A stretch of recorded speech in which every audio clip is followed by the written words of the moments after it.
Mimi na wewe ambaye tumebakisha muda mdogo wa kuishi hapa duniani, hii ni nafasi ya dhahabu ambayo tuko nayo ndugu zangu. Ni nafasi ya dhahabu hii, tupate kujua ndugu zangu, tumo ndani ya safari. Sisi sote tulokaa hapa tuko safarini, tunasafiri ndugu zangu, na hii safari ilianzia wapi na mwisho wake itaishia wapi? Kila mmoja wetu ni lazima ajue hilo. Wewe unajua ulianzia wapi? Wewe kabla ukuja hapa duniani ulianzia kwenye mgongo ya baba yako. Ndio hii safari mali ilipoanzia.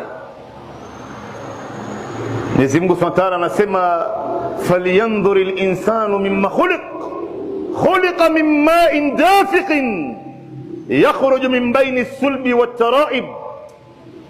Hebu binadamu ajiangalie, ameumbwa kutokana na nini huyu?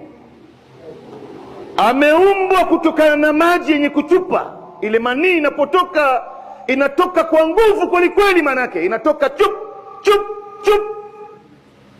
Hii manii inatoka wapi hii?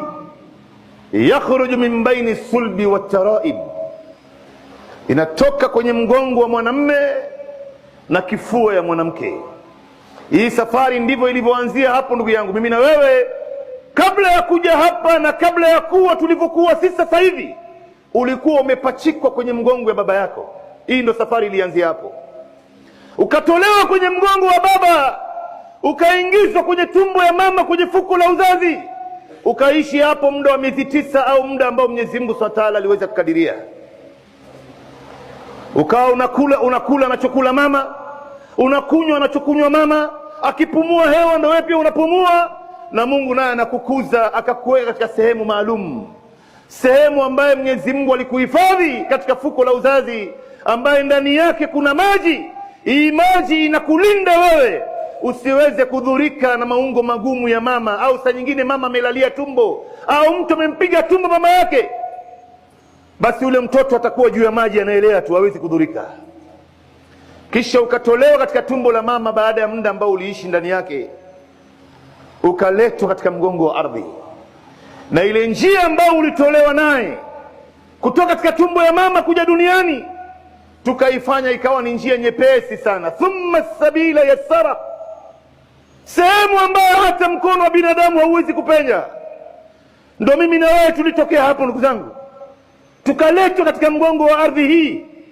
Hii ni katika mkondo ya safari ambayo tuko ndani yake ndugu zangu, na kila kipengele cha safari yetu ina mambo ya kuzingatiwa ndani yake.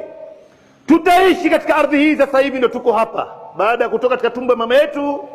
Tuko hapa na wengi wetu tumeshakata umri. Kwa kweli umri umekatika, wakati umekaribia. Tutaishi hapa muda ambao Mwenyezi Mungu mwenyewe atakadiria, na ndio Mtume sallallahu alaihi wasallam anasema, a'maru ummati baina 60 wa 70. Umri ya umma wangu ni baina ya miaka 60 mpaka 70. Wewe leo ukifika miaka 60 unaelekea 70, mshukuru Mungu kwa hilo. Umevuka miaka 70 unaelekea 80, hii ni ziada.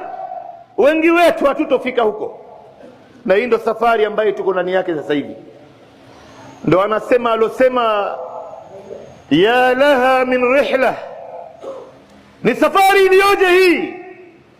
Tabda min dhahri al-ab, umeanza wewe uhai wako na safari yako ukiwa katika mgongo wa baba. Min dhahri al-ab